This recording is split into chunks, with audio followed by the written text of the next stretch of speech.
Hello friends, my kitchen my રેસિપીમાં આપનું સ્વાગત છે। આજે આપણે ફક્ત 5 મિનિટમાં જ બનીને રેડી થઈ જશે તેવું ટિફિનમાં આપી શકાય તેવું ફુલાવર બટેટાનું શાક બનાવીશું। તો બધી ટ્રીક અને ટિપ્સ સાથે આજે આપણે આ ફુલાવર બટેટાનું શાક બનાવીશું। જો તમે આ રીતે ક્યારેય ન બનાવેલ હોય તો એકવાર જરૂરથી ટ્રાય કરજો। રેસિપી સારી લાગે તો લાઈક અને શેર જરૂરથી કરજો।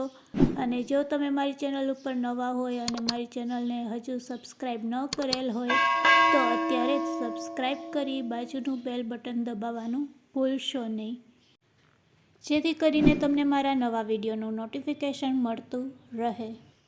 જ્યારે પણ ફુલાવરનું શાક બનાવો ત્યારે ફુલાવર હંમેશા ફ્રેશ લેવાનું અને ફ્રેશ ફુલાવરને આ રીતે પહેલાં ચાકુની મદદથી આપણે સાફ કરી લેશું અને તેને નાના નાના ટુકડામાં કટ કરી લેશું। તો અંદરના ભાગમાં આ રીતે આપણે ચેક કરી લેશું અને પછી તેના મીડિયમ સાઇઝમાં ટુકડા કરી લેશું। ફુલાવરને સારી રીતે કઈ રીતે સાફ કરવું અને તેમાં રહેલી ઈયળો કઈ રીતે દૂર કરવી તેનો પણ મેં વિડીયો બનાવેલો છે, તેની લિંક મેં ડિસ્ક્રિપ્શન બોક્સમાં આપેલ છે, તમે ત્યાંથી જોઈ શકો છો। તો આ રીતે સારી રીતે ફુલાવરને આપણે ચેક કરી લેવાનું અને પછી તેના ટુકડા કરી લેશું। તો અહીંયા આપણા ફુલાવરના સરસ ટુકડા થઈ ગયા છે। રેડી કરેલા આ ફ્લાવરને હવે આપણે બોઇલ કરશું। તો ગેસની ફ્લેમ ચાલુ કરી એક પેનમાં પાણી ગરમ કરીશું। પાણી ગરમ થાય એટલે ફુલાવરના ટુકડાને તેમાં એડ કરી દઈશું। હવે તેમાં આપણે અડધી ચમચી મીઠું અને ચપટીક હળદર એડ કરશું અને ફ્લાવરને આ રીતે ચમચીથી હલાવી લેશું। હવે આ ફ્લાવર બોઇલ થતું હોય ત્યારે જ આપણે મીડિયમ સાઇઝનું બટેટું ઝીણું સમારીને તેમાં એડ કરી દઈશું અને સાથે સાથે આપણે લીલા વટાણા લેશું 50 ગ્રામ જેટલા, તેને પણ ફોલીને આ રીતે તેમાં એડ કરી દઈશું અને બધી વસ્તુને 20 મિનિટ માટે ચડવા દેશું। તો હવે આપણે મીડિયમ ફ્લેમ ઉપર આ રીતે પ્લેટ ઢાંકી અને તેને 20 મિનિટ માટે બોઇલ થવા દેશું। 20 મિનિટ પછી આપણે ચેક કરશું તો આપણા બધા શાકભાજી છે એ સરસ પાકી ગયા હશે। તેને આ રીતે ચમચીમાં લઈ અને તમે ચેક કરી શકો છો, સરસ બધા શાકભાજી પાકી ગયા છે। તો હવે આપણે ગેસની ફ્લેમ બંધ કરી દઈશું। તો આ રીતે તમે શાકને બાફી લેશો પછી તેનો વઘાર કરશો તો ફક્ત 5 મિનિટમાં જ તમારું શાક તૈયાર થઈ જશે। હવે પાણીને આપણે દૂર કરી લેશું શાકમાંથી।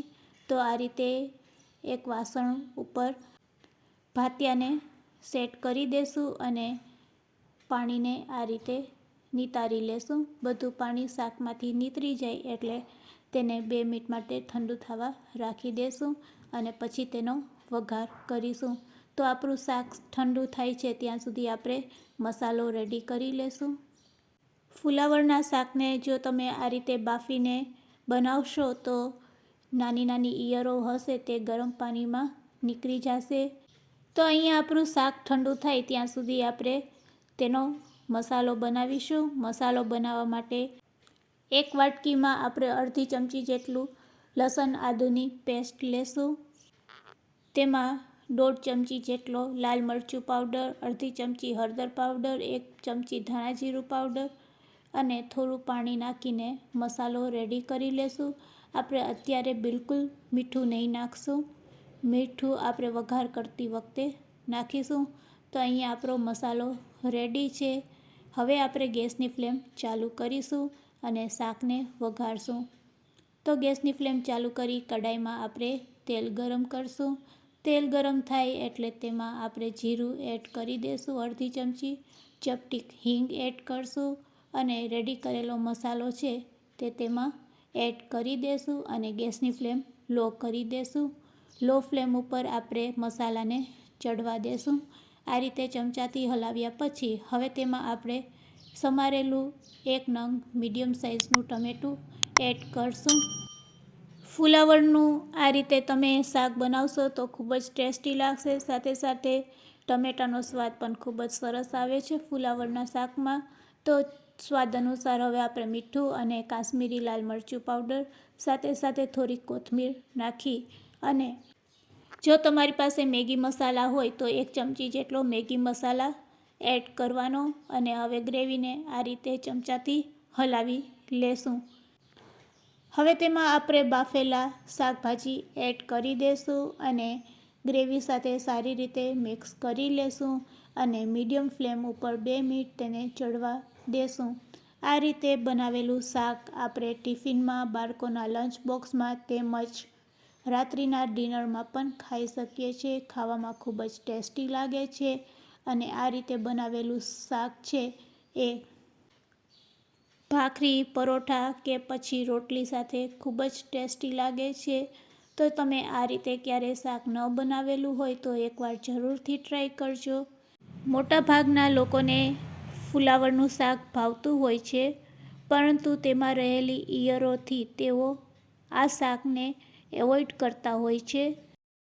ફુલાવરમાં રહેલી એક ઈયળોને બહાર કાઢવા માટેનો વિડીયો ડિસ્ક્રિપ્શન બોક્સમાં આપેલ છે, તમે ત્યાંથી જોઈ શકો છો. અને પછી તમે આ રીતે શાક બનાવશો તો બાળકોથી લઈને મોટા વડીલો સૌ આ રીતે બનાવેલું શાક હોશે હોશે ખાશે. તો ગરમા ગરમ આપણું શાક રેડી છે. સર્વ કરવા માટે તેને સર્વિંગ બોલમાં લઈ લેશું અને તેને કોથમીરથી ગાર્નિશ કરીશું. તો આજની આ રેસીપી કેવી લાગી તે મને કમેન્ટ્સમાં જરૂરથી કહેજો અને રેસીપી સારી લાગી હોય તો શેર કરવાનું ભૂલશો નહીં. Thanks for watching.